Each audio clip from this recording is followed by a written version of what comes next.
Hello students, आप सभी का हमारे यूट्यूब चैनल में हार्दिक स्वागत है।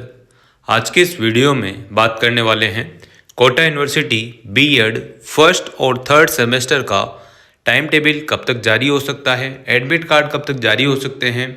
इससे रिलेटेड जानकारी आपको इस वीडियो में मिलने वाली है, तो आप लोग वीडियो पूरा देखिएगा। और अगर आप चैनल पर नए हैं तो चैनल को सब्सक्राइब, वीडियो को लाइक और बेल आइकन जरूर दबा लीजिएगा।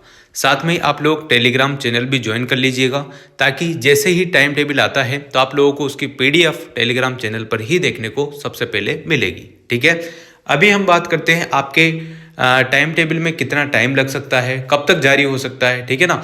तो देखो, बहुत सारे स्टूडेंट काफ़ी परेशान हो रहे हैं कि सर अभी तक हमारा एडमिट कार्ड, हमारा टाइम टेबल, हमारे एग्ज़ाम का कोई अता पता नहीं है। तो बिल्कुल परेशान होना बनता है, होता भी है। जैसा कि आपको पता ही होगा कि सेमेस्टर प्रणाली अब चल चुकी है, और सेमेस्टर का मतलब यह नहीं है कि आपका एग्ज़ाम टाइम पर ही ना हो। ठीक, तो सभी स्टूडेंट्स के दिमाग में चल रहा होगा कि आखिर में हमारे सेमेस्टर तो चल गए पर सेमेस्टर टाइम पर ही नहीं हो रहे हैं, तो क्या इससे हमें नुकसान है? बिल्कुल, आप लोगों को नुकसान ये है कि आपका जो टाइम पीरियड है, जो कोर्स 2 साल का है, उसमें थोड़ा टाइम ज़्यादा लगेगा। 2 साल की जगह एक्स्ट्रा ही टाइम लगने वाला है। वो इसलिए है क्योंकि जैसा कि अगर हम बात करें फॉर्म भरने की, तो आप लोगों के फॉर्म लगभग अक्टूबर नवंबर में भरने में आ जाते हैं, और दिसंबर महीने में तो आपके एग्ज़ाम भी हो जाते हैं फर्स्ट थर्ड सेमेस्टर के। ठीक है, पर यहाँ पर ऐसा कुछ भी नहीं है। यहाँ पर आप लोगों के दिसंबर को तो छोड़ो, आप लोग जनवरी निकल चुका है, फरवरी निकल चुका है, मार्च भी लगभग निकलने ही वाला है 1-2 दिन में। तो आप लोगों के अप्रैल तक तो अभी तक कोई सूचना नहीं आ रही है। ठीक है ना। जैसा कि थोड़ी सूचना मिली थी कि अभी 15 दिन के बाद आप लोगों के आ जाएंगे, पर अभी तक ऐसा कुछ हो नहीं रहा है। अब ये जितना लेट आपका होगा उससे नुकसान आप लोगों का होना तय है। या तो आप लोग यूनिवर्सिटी जाकर आप लोग डिस्कशन करें, जो परीक्षा नियंत्रक कार्यालय है वहाँ पर जाकर आप बात करेंगे तो क्या पता आपकी इस समस्या का समाधान थोड़ा जल्दी हो जाए। ठीक है, क्योंकि आप कॉलेज में जाओगे, कॉलेज वालों से कहोगे तो वो डायरेक्ट आपको एक ही बात कहेंगे कि यूनिवर्सिटी का पता नहीं क्या है, कैसे है, कब होगा, यूनिवर्सिटी वाले जाने। ठीक है, तो आप लोग एक बार यूनिवर्सिटी जाकर आओ, वहाँ पर बात करो, खिड़की नंबर 110 105 में जाओ, वहाँ पर पूछो तो सही, पूछताछ तो करो कि हाँ भाई कब तक आना है, कब तक नहीं आना है, कितना टाइम वो लग सकता है सर, ये वगैरह। तो आप लोगों को एग्जैक्ट जो जानकारी है वो यूनिवर्सिटी ही दे सकती है। ठीक है, बाकी अनुमानित अगर हम अनुमान के हिसाब से बताएं तो आप लोगों के अप्रैल में एग्ज़ाम होने चाहिए, अप्रैल में एग्ज़ाम होने चाहिए। और एग्ज़ाम का ये भी सुनने में आ रहा है अब हाल फिलहाल तो, कि जैसे बीए बीएड बीएससी बीएड के एग्ज़ाम होने के बाद भी आप लोगों के बीएड के एग्ज़ाम हो सकते हैं। तो ये भी खबर आ रही है। तो कितनी सच्चाई है कितनी नहीं है ये बता पाना बहुत मुश्किल काम है। एक अनुमानित आइडिया अगर मैं आपको बताऊं तो 15 अप्रैल के आसपास आपके एग्ज़ाम हो सकते हैं, और 5 अप्रैल के आसपास जो है आप लोगों को एडमिट कार्ड वगैरह, टाइम टेबल वगैरह, एडमिट कार्ड तो बाद में आएंगे, पहले टाइम टेबल आएगा। तो 5 अप्रैल के आसपास आप लोगों को टाइम टेबल देखने को मिल सकता है बीएड वालों का, फर्स्ट और थर्ड सेमेस्टर वालों का। बाकी एग्जैक्ट ऑफिशियल अगर नोटिफिकेशन जो आएगा उसी के हिसाब से एग्जैक्ट आपको जानकारी मिलेगी। ये एक अनुमानित मैं आप लोगों को बता रहा हूँ। बाकी देखो, बीएड वालों का कहना बहुत मुश्किल काम है, क्योंकि सेमेस्टर भी चलते हैं, वो तो है ही सेमेस्टर, तो साथ में आपके इंटर्नशिप का मुद्दा बहुत अलग है। तो इस वजह से भी आपके साथ ऐसा होता है, असाइनमेंट है, फाइलें हैं, डायरियाँ हैं, बहुत सारी चीज़ें हैं। तो एग्जैक्ट कुछ भी चीज़ बता पाना बहुत मुश्किल काम हो जाता है।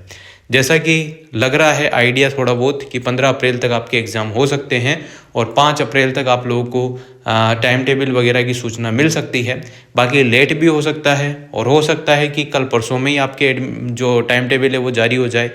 कुछ भी हो सकता है, कुछ कह पाना बहुत मुश्किल है। बहुत सारे स्टूडेंट्स के कमेंट देखता हूँ तो उसमें ये लिखा हुआ था, फर्स्ट और थर्ड सेमेस्टर बैक वालों के कब लगेंगे। तो जिन स्टूडेंट्स के पहले फर्स्ट सेमेस्टर में बैक आ गई हो, दिसंबर 2023 का एग्ज़ाम दिया हो, बीएड का बैक वेक लग गई हो, रिवलेशन में भी नहीं निकल पाए हो, तो उनके एग्ज़ाम भी अभी ही लगेंगे, है ना। तो टाइम टेबल आने पर ही आप लोगों को आइडिया हो पाएगा कि कब तक आपके एग्ज़ाम है। आइडिया अगर मैं बताऊं, मेरा अनुमान अगर आप लोग सुनना चाहते हैं तो 15 अप्रैल तक आप लोगों के एग्ज़ाम होने की संभावना है। बाकी ये पता नहीं है कि इंटर्नशिप को बीच में रोकेंगे या कंटिन्यू करेंगे, उसके बाद आएगा। अगर बाद में आएगा तो आप लोग बहुत लेट हैं, क्योंकि 3 महीने तो ऑलरेडी आप लेट हैं ही, जनवरी, फरवरी, मार्च। फिर इसके बाद देखो क्या होता है। तो एक बार आप लोग यूनिवर्सिटी जाकर पूछताछ करें, बातचीत करें कि सर हमारा टाइम टेबल कब तक आ सकता है, तो वही आप लोगों को एग्जैक्ट बता पाएंगे। बीएड वालों के लिए मैं स्पेशल कह रहा हूँ, अगर आप नहीं जाएंगे तो हो सकता है कि और लेट आपका हो जाए। तो लेट होगा तो नुकसान तो आपका ही होना तय है। तो एक बार कंफर्म कर लें, कंफर्म करने से अच्छा ही रहता है, ठीक है ना। बाकी आप लोग प्रिपरेशन करते रहें, बस ये ध्यान रखें कि एग्ज़ाम अगर लेट भी हो रहा है तो भी आप लोगों को ये ध्यान रखना है कि आप पढ़ लें, वरना आपके बैक आ गई, फेल हो गए तो 1 साल और बढ़ जाएगा। तो टाइम पर ही आपका कोर्स हो जाए, बैक वेक आपके नहीं लगे, ये बातें आपको ध्यान रखनी है। बीएड जैसे एग्ज़ाम में आप लोगों को मन से लिखना बहुत ज़रूरी है, यानी कि अपने विवेक से आप लोग लिख सकते हैं। सीरीज आती है मार्केट में राजहंस की, वो आप लोग पढ़ें। सम्राट को भी छोड़ो, आप तो राजहंस की सीरीज़ को ही पढ़ो। बीएड के लिए कोटा यूनिवर्सिटी की, आराम से उसमें आप लोग पास हो जाते हैं, बहुत अच्छे मार्क्स आपके बन जाते हैं। तो उम्मीद करता हूँ ये वीडियो आप लोगों को थोड़ा सा मतलब क्या ही बोलूँ यार अब इसके बारे में। तो यूनिवर्सिटी का बीएड वालों का टाइम टेबल का कुछ पता ही नहीं चल रहा है कि आखिर में आना कब है, कब नहीं आना है, इतना लेट हो रहे हैं, पता नहीं। तो एक बार मेरा तो यही कहना है आप लोगों से, सभी से, जो भी बीएड वाले स्टूडेंट है, एक बार आप यूनिवर्सिटी जाएं, एक बार आप कंफर्म तो करें कि आखिर में कब तक आएगा। और अगर आप इंतज़ार कर सकते हैं तो 15 अप्रैल तक इंतज़ार करते रहें। फिर आप लोगों को एग्ज़ाम से संबंधित जो भी सूचना होगी, अगर जो भी नोटिफिकेशन आता है तो वो तो आपको बता ही देंगे। टेलीग्राम पर उसकी पीडीएफ भी अपलोड कर देंगे, आएगा जब भी बता पाएंगे। आप लोग कितने ही कमेंट कर लें बीएड का सर कब आएगा कब आएगा, तो देखो एग्जैक्ट बता पाना बहुत मुश्किल काम है। जिनका टाइम टेबल आ चुका है, एडमिट कार्ड आ जाएगा जल्दी, तो वो प्रिपरेशन करें, अच्छे से पढ़ें और अच्छे से एग्ज़ाम दें। जो भी टिप्स मैंने बताए हैं कैसे क्या करना है, कैसे नहीं करना है, उनको फॉलो करेंगे तो अच्छे मार्क्स आपके आ जाएंगे। तो बीएड वाले स्टूडेंट्स परेशान मत हो, आराम से राजहंस की सीरीज आप लोग पढ़ डालो। जब भी एग्ज़ाम आए, किसी भी दिन आए, आपको तो एग्ज़ाम देना है, एग्ज़ाम तो आपका होना है, ठीक है ना। बस यही है कि टाइम पर हो जाता है तो ठीक रहता है। टाइम पर कोर्स होगा तो टाइम पर ही एग्ज़ाम होगा, टाइम पर ही रिजल्ट आएगा, टाइम पर ही रिवोल्यूशन होगा और टाइम पर ही रिवोल्यूशन के रिजल्ट आएंगे, टाइम पर ही कोर्स होगा, टाइम पर ही डिग्री मिलेगी। ये चीज़ होती है, बाकी कुछ नहीं, ठीक है। उम्मीद करता हूँ आप लोगों को जानकारी से आप लोग संतुष्ट हो गए होंगे थोड़े बहुत। तो वीडियो अगर आपको अच्छी लगी हो तो like, comment, share and subscribe. Thanks for watching.